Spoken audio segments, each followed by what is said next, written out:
Ladies and gentlemen and everybody with a sliced alone fixation, welcome to another video on PowerDrift where I get you yet another cool vehicle. This is called the Praveg Veer. Now it's not to be confused with the Hindustan Motors Veer, which was decrepit. This is cutting edge, this is new, this is modern, this is cool. This is an electric silent assault vehicle that's sort of aimed towards the military, the armed forces, and it's a concept of a concept. Now why am I saying concept of a concept and not just concept once? Well, it's based on a proper full-size SUV, which we're going to have a look at in a bit. That's what this video is all about. But I thought I'd start with this because this is the cool stuff, isn't it? This is what you guys want to really see. This is what we as car guys, as petrol heads, want to drive around in. A roofless, doorless SUV that's quick, that's fast, that looks like it's built to kill. Now of course this is military based, or for a sort of military application, quick assault vehicle, maybe urban. It's not going to make it to production anytime soon, so let's see what is going to make it to production soon, or rather what's promised to make to production soon. It's called the Pravaig Defy. It's trying to defy all nomenclatures, all sort of standards in the industry. It's a big white electric SUV, the kind of things that we Indians sort of tend to love, isn't it? Let's go.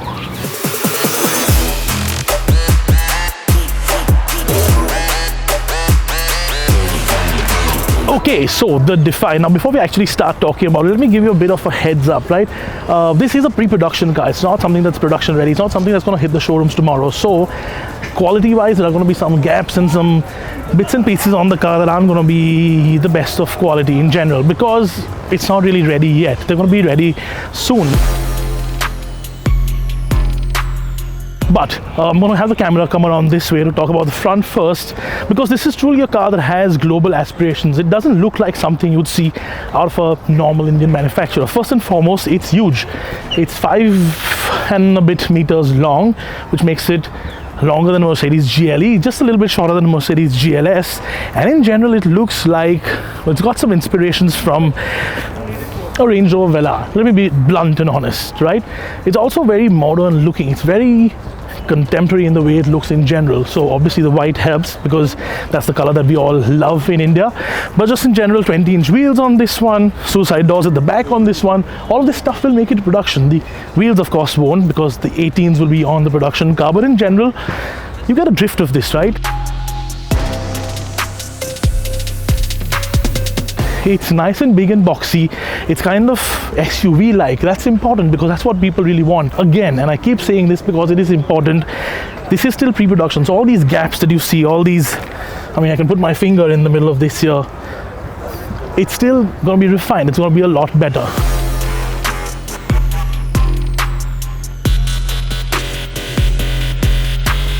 Okay, so let's talk about the specs a little bit more in detail, because that's of course what you guys want to know. Now all these specs are going to be what's coming in the production car, right? So for example, it's got a 90 kilowatt hour battery. I'm going to pull out my phone because, well, there are a lot of specs to actually talk about.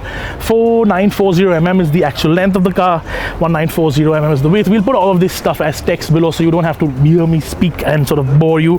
But in general, what else to talk about? Yeah, 0 to 100, 4.9 seconds, 210 kilometers per hour top speed. Those are all international figures. Those are all interesting figures. 620 Newton meters of torque as well, and it's all-wheel drive. So it's not like it's been half-heartedly built or engineered. It's been engineered really well. It's just that this finish, this sort of last bit, needs to actually be done a little bit more. 0 to 80% of battery charge. Again, it's just going to be 30 minutes. And the one thing that I want to really talk about is the curb weight. Now normally a car of this size internationally would be about 2.6, 2.7 tons. This is just 2.06, and it's going to be even lighter. Now what it has is composite body panels, so it's not metal, it's plastic, reinforced plastic, and it's all sort of stuck on, it's adhesived on, so it's going to have no rattling, no squeaks. It's going to have like a very, very well structured body, and the structure inside is all space frame. Now you might be worried about what the safety rating on this will be, right? They've said that they are sort of global NCAP 5-star plus.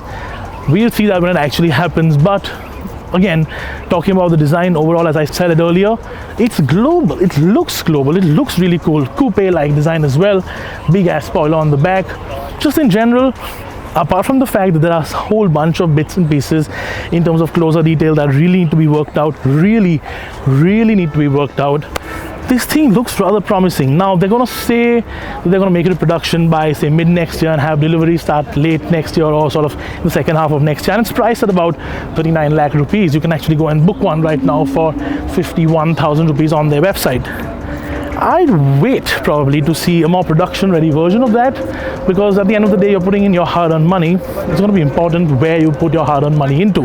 But as the motoring journalist from India, all I want to see is Indian companies do well, succeed, make cars that are cool in India, designed in India, built in India, developed in India, and honestly I just want them to succeed.